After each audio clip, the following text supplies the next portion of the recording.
Hello, everyone. You're listening to the Small Business Show. My name is Swire Ho. You can call me the promo guy. Today, my guest is Theresa Hegel from Advertising Specialty Institute, ASI Media.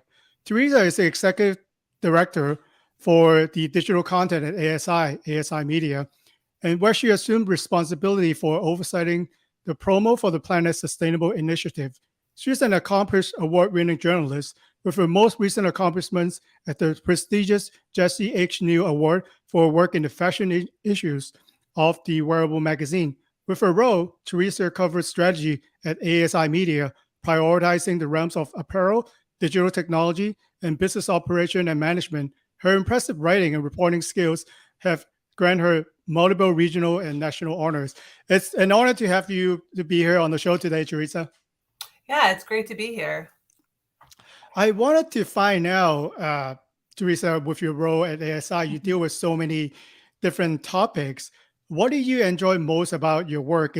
Are you a curious person to find out why people are doing such a thing and to stay on top of the trend? Yeah, I mean, I think being a reporter, like it lets you be nosy without, that being a bad thing, right? Because you have to be curious and ask people questions. But I like knowing that what we're doing at ASI is helping, people in the industry, sell better and, just kind of be on top of what's going on. So yeah, I think for me, it's just interesting to know what the trends are and just write about that and help other businesses, be better at what they do. Thank you. This episode all started when Theresa shared one of the article on ASI Media on LinkedIn on the topic of quiet luxury. Quiet luxury, if you are a fan of Succession with the popular HBO series, is made famous by Shiv Roy, where she will wear garments that are no logo. There's not fancy, but if you really look it up, it costs like a lot of money to do. So quiet luxury actually coming to the promo world, where we are used to people having big logo with other companies on it. Can you tell us more about that and how did that make it into the promotional product world? Sure. So yeah, this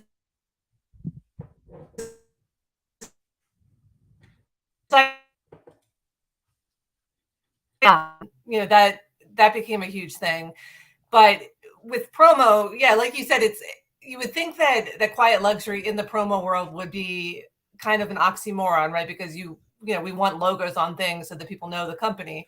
But I think how it works in the promo world is more of the idea of looking for like classic pieces of apparel and classic accessories that are not just going to be like the latest trend that's popular for a day and then, not popular anymore. So it could be, things like, a leather purse that's, just well made and it's the same style that it's been for like decades, but it's something that people would be able to use for a long time. Or, it's a, sweatshirt that's made of a higher end material that, is in these classic kind of earth tone colors. And people know that you would wear it for a long time because it's going to last for a long time. So it's the idea of these higher end kind of retail inspired pieces that are going to have staying power because they're well made and because they're in those like classic lines and classic silhouettes that don't go out of style. But as a brand, normally when I interact with client, right? So let's assume that they're trying to do apparel because we are paying for it. We want our logo as big as possible. For example, on t-shirts, I think our maximum width is like 13 inches. They always go for the maximum. So you're saying like with the trend right now, people actually don't want to see and wear a logo that big. They would rather assume that something that relevant to them is good quality, or maybe really the logo is subtle, maybe on the sleeves or maybe on a certain proportion on the apparel. Yeah, I think so. And I don't think we have to get rid of the logos, but something to think about is that we always talk about, oh, you're a walking billboard. Yeah. A lot of people don't want to feel like that. However, you also have to think about if you're a brand giving, branded clothing to whoever, like your customers, your employees, or whoever it is, it's not just when they're wearing it, it's when they're sharing it on social media, right? So even if it has a very subtle, like tonal logo on the sleeve, or even if it's just like a hem tag or something like that, yes, that's not going to be like seen if you're walking around town, but like maybe they'll be so excited that they got this really cool, like, t-shirt that has the subtle branding. Maybe they'll share that on social media. Maybe they'll post, the unboxing, or maybe they'll like, do a close up of that little hem tag because it looks so cool. You know what I mean? Like, so it's not just people wearing it out and about. It's that whole experience. Like, how does this, how does this garment make me feel? Is it something I'm happy to wear? Is it something I want to share with my friends? Does it have that kind of cool factor that, someone's going to look at it like, oh, that's a really cool, jacket that you have. I'm like, oh, actually my company gave it to me. Do you know what I mean? Like, I feel like you want something that's going to be a conversation starter, whereas like a t-shirt that just has a giant logo on it, the conversation's already done, right? Like, we know, okay, you got that shirt from like Nike, or you got that shirt from your company. Like, we don't need to ask any more about it. But if it's something that's, fashionable, something that's high end and looks really cool and unique, maybe that will spark a conversation, and maybe that'll get people talking about your brand without you having to shout about it. Yeah, I really like that example. And, that would depend on the brand more on really, truly, how well do they know about their target audience? Let me give you two examples. Like, I think my favorite of all time is the Jack in the Box antenna ball. I don't think that they make that anymore, but it used to be a time that everybody, will have it. And obviously you get them at Jack in the Box. So not only it helped them increase sales, and then it share, the kind of mascot, the head everywhere. So that's a good, storytelling, like Theresa is telling to them.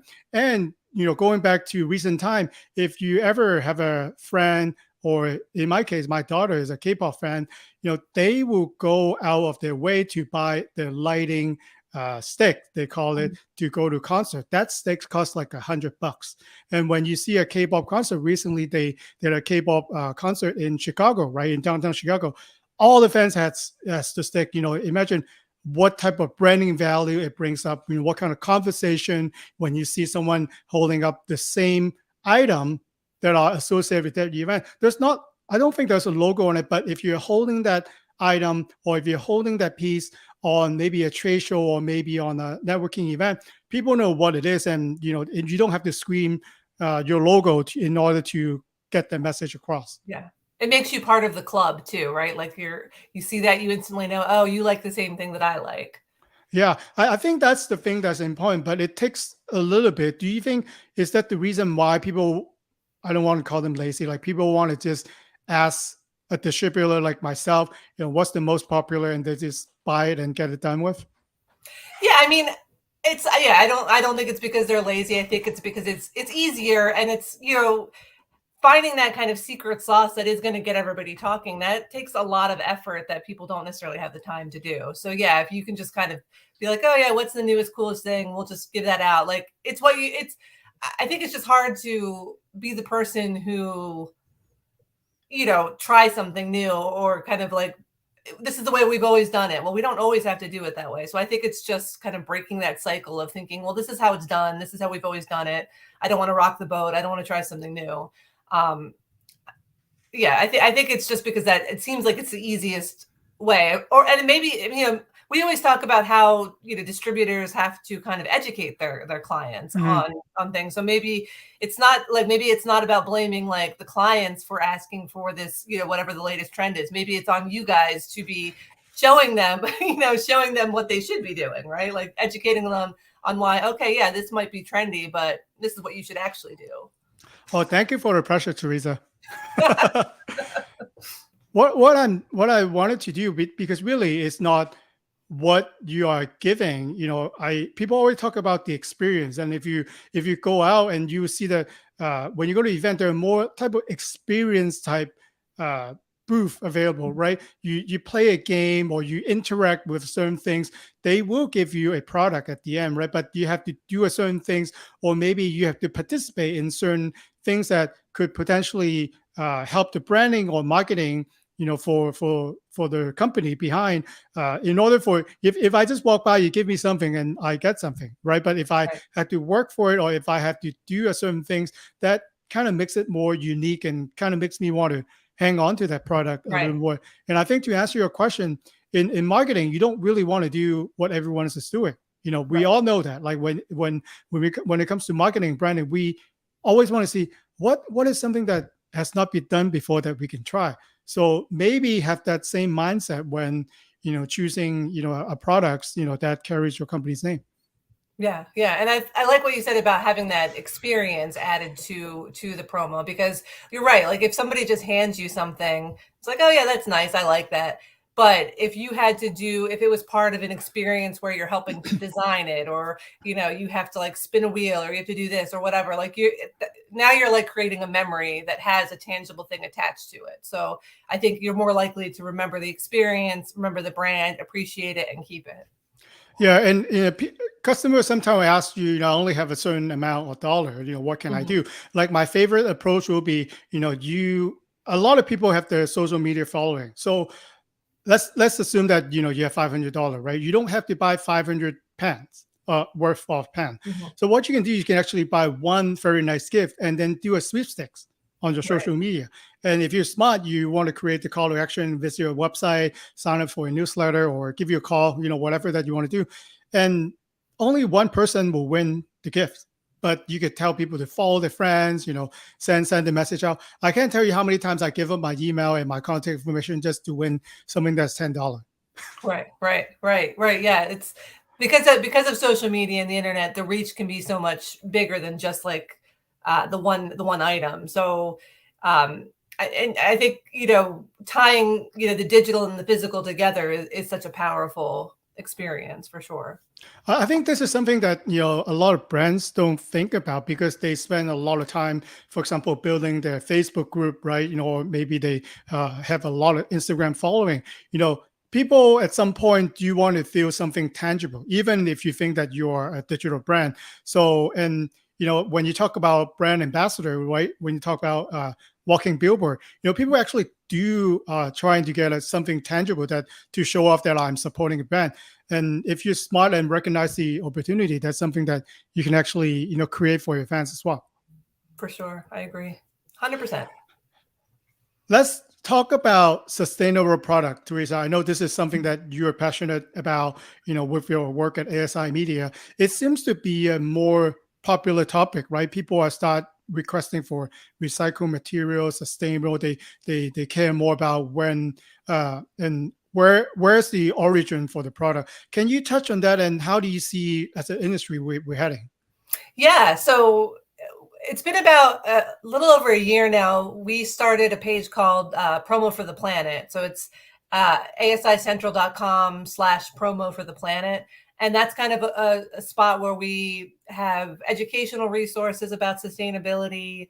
But also we're sort of monitoring what's happening in the promo industry, as far as like what kind of new eco-friendly products are there, what kind of certifications are companies getting. A lot of them are becoming like B Corps, or they're getting their company rated by EcoVadis to show that they're not just like throwing a green leaf on something and saying like, look, we're green, but they're actually trying to be a little bit more transparent and actually measuring like what they're doing, like how are we lowering our impact, how are we changing things.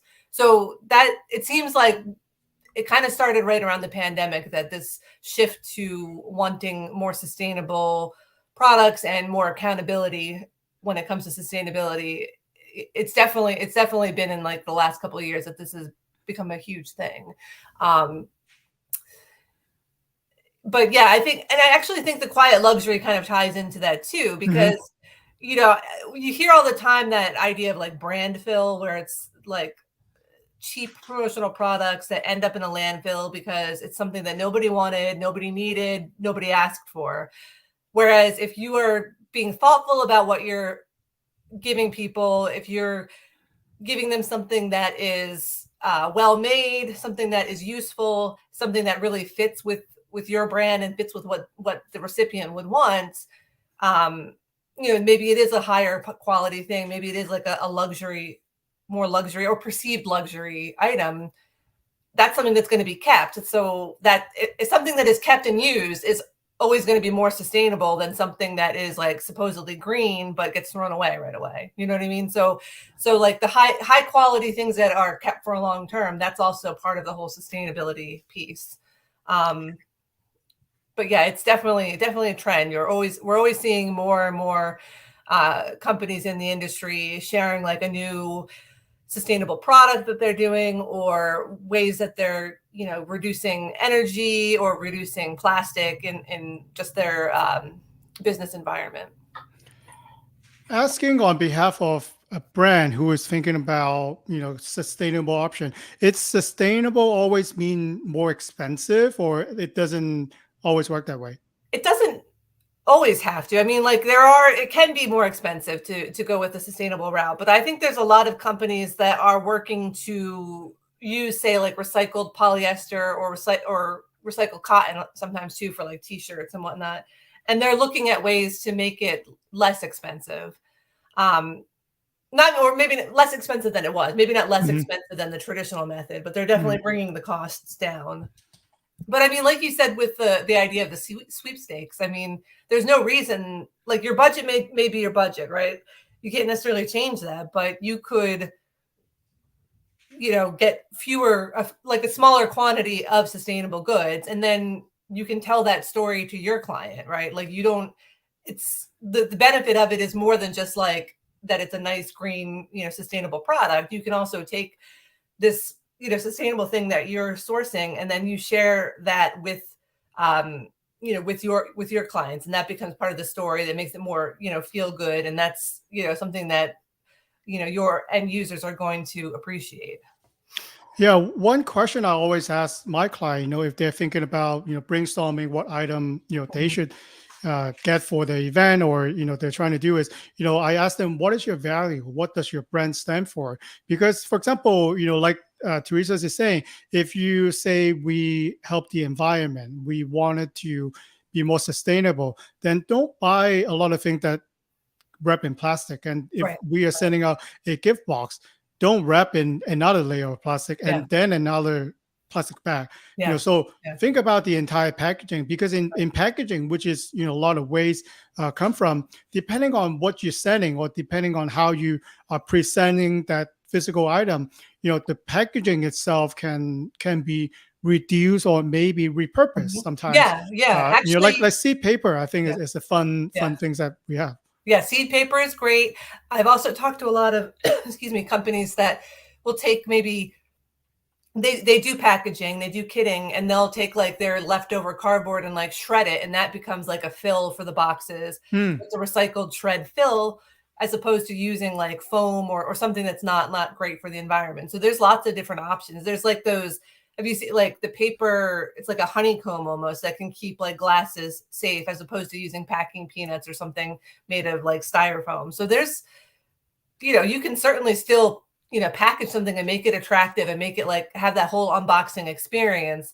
But you can also do that in a way that is more, sustainable and has less waste and less plastic. Yeah. I have talked to supplier of ours. Actually, they went really deep to 3D design. Now technology is actually helping. They could 3D design a cardboard box to fit the actual product. It's actually fragile. It's glass.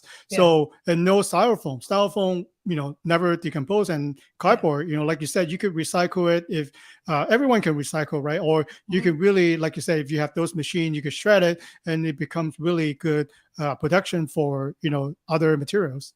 I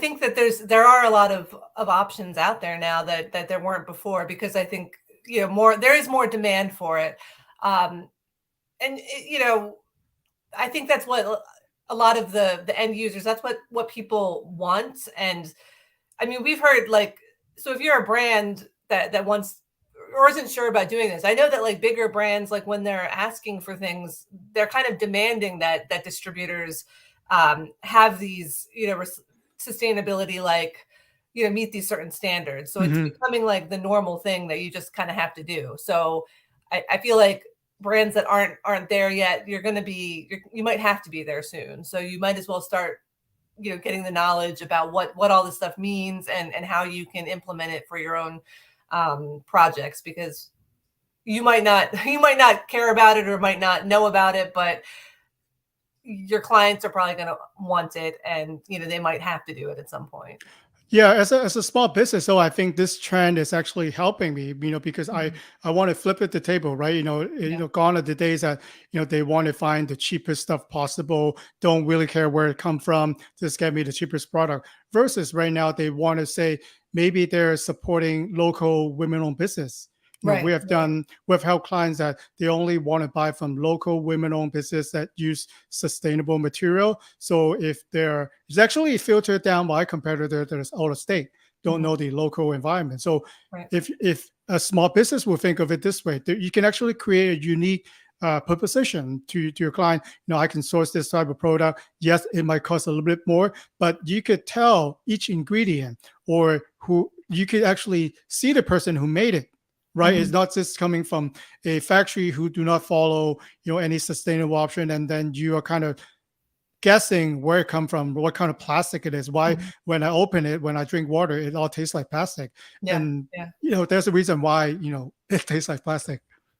Yeah, right. So it's like, it's all about it all goes back to like telling those stories, um, and having that transparency, that people want to know where these things come from, and they don't necessarily, they don't want to have to do all the work for it themselves. Like, yeah, they could go and like figure out like, oh, where did you, so you know what I mean? Like an end user could go and like maybe find out all this information on their own, but they don't have the time. But they want something they want to get a product that's going to be good and make them feel good, and they want to know what the story is behind it. So if you can like tell them that story and give them that kind of feel good message, and it is something that is good for the environment, I think that's is going to help you stand apart from the competition.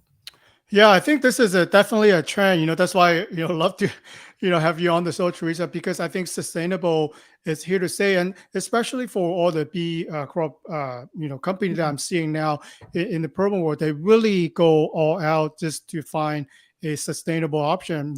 I think the classic example that in our industry that people know is Patagonia, right? Mhm. They are like the number one premium jacket that corporate people like to do. And if you don't know the story, I think about 2 years, 2.5 years ago, they walk out of the promo world. You can't do co-brand with promotional product with Patagonia, and now they're coming back. And can you, since you probably know more than I do, can you talk about more about why they do that, and how Yeah. our company responding to what the changes are? Yeah, I mean, I think so. Patagonia, I think what they didn't like was the idea of having one of their jackets with like an embroidered logo on it, and then what if the person goes to a different job, and so then what are they going to do with this jacket that has their old company on it? Um, and they were just, I think Patagonia was concerned about things ending up in landfills or like in a thrift store and nobody wanting it. So they sort of stepped away from the promo business for a while. I think there were still some options here and there where you could do like a removable like hang tag on a Hmm. zipper that had like different branding on it, but they're very, very selective of who they even want to be able to co-brand with them.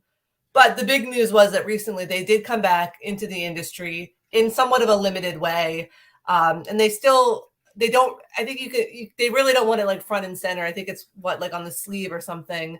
And a lot of times they want things that maybe things that could be covered up or removed if need be. They actually have a whole um, department. I can't remember what it's called. Maybe Rewear, where they look at ways, because they'll resell their own Patagonia things. So they're looking at ways like, how can we, remove that branding? Can we add like a new patch on top of, an old logo that's not, useful anymore? So they're really concerned with that circular economy and like the kind of closing the loop, so nothing is going into a landfill, that things are kind of reused for as long as they can be. And that includes not having kind of obsolete branding on it.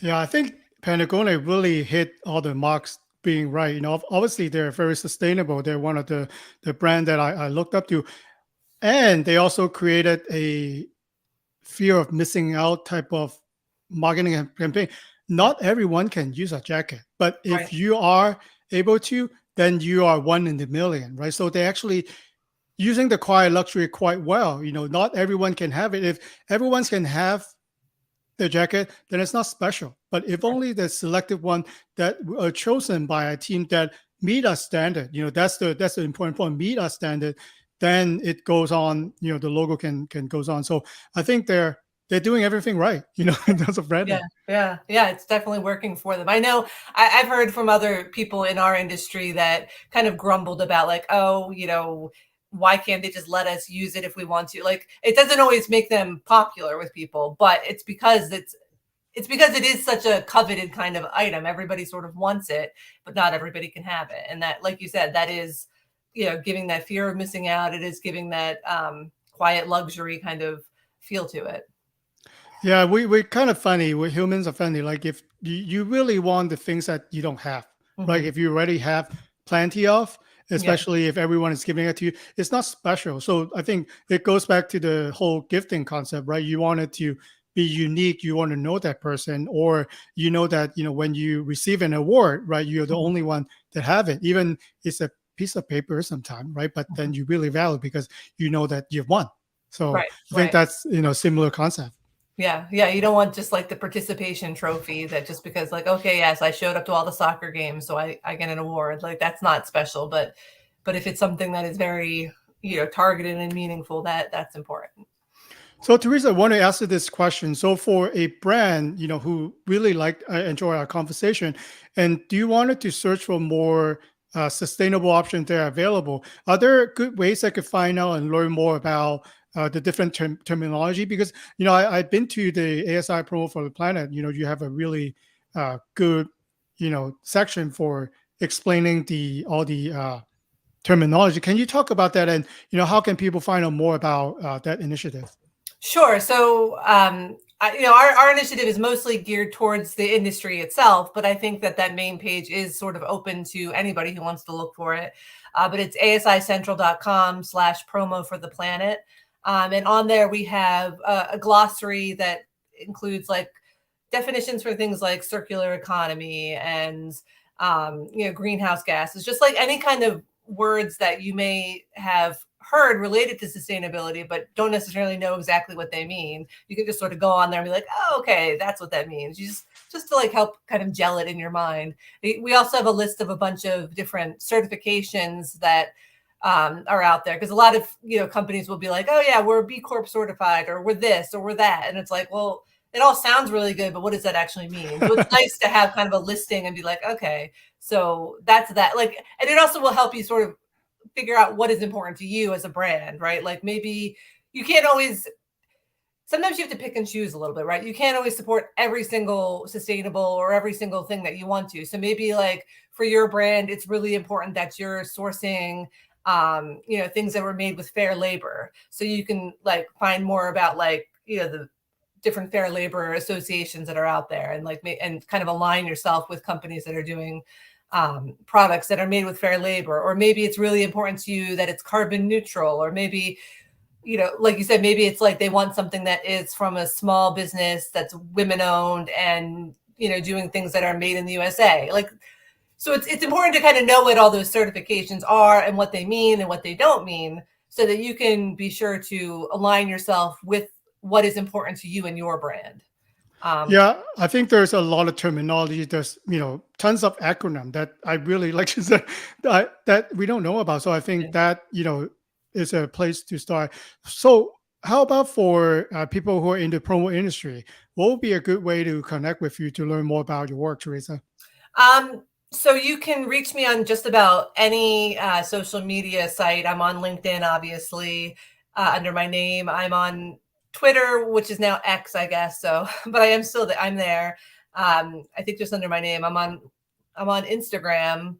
I'm on TikTok, and you can just email me also at thegel@asicentral.com. Especially for people in the industry that have maybe questions about sustainability, or maybe your company is doing something, new that's related to sustainability. I definitely want to hear about it because I'm always trying to, write stories like case studies of things that are working, or, answer people's questions, explain, some of these new things that you might not understand yet. So I definitely want to hear from people and just kind of get their input. That definitely helps me and makes my job easier. Thank you so much for coming on to the show, Theresa. I've been waiting for this episode, and thank you for sharing all the wonderful trends. Yeah, this was great. I appreciate it. Have a great day. Take care.